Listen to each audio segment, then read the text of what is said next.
carbonated Quickie.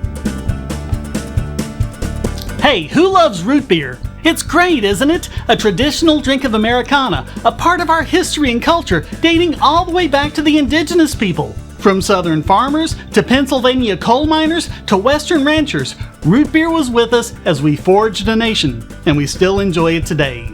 Well, actually, not really. Sorry to break it to you, but this isn't root beer.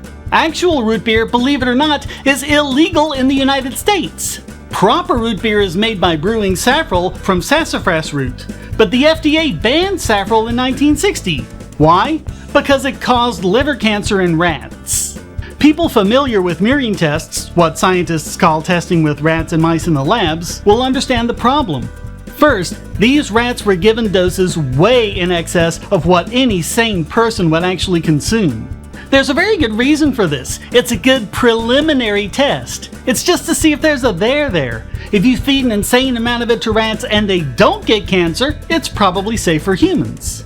If it does cause cancer, as it did here, you do further studies to see if that does mean there's a danger in humans. But our insane and obstructionist FDA doesn't work that way. The problem is something called the Delaney Amendment, which says that no substance shall be added to food that's been shown to cause cancer in laboratory animals. It was meant to apply to artificial chemical additives, not natural ones. But as we've seen, the naturalistic fallacy just isn't a good way of making policy. There's no way they can test every single chemical in every single food, but they figured they could test additives. The problem is they have insane definitions of additives. Take tea. The actual product is the hot water. The tea itself is considered the additive. So sassafras extract, the very thing that makes root beer, was considered an additive, not essential to the product itself. The biggest problem is that Safrole almost certainly doesn't cause cancer in humans in any amount we'd realistically consume. Sassafras tea was very popular in Appalachia, and yet, up to the ban, liver cancer rates in that area were among the lowest in the country. Turns out that, at lower doses, Safrole might actually be stimulating the conversion of other carcinogens into non-carcinogenic metabolites, thus helping to prevent cancer.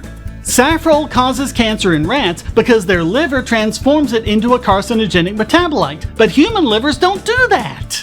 A similar thing happened with saccharin. It was found to cause cancer in rats, but only via a metabolic pathway that doesn't exist in humans. Science is good. Preliminary science plus government regulation, a terrible combination.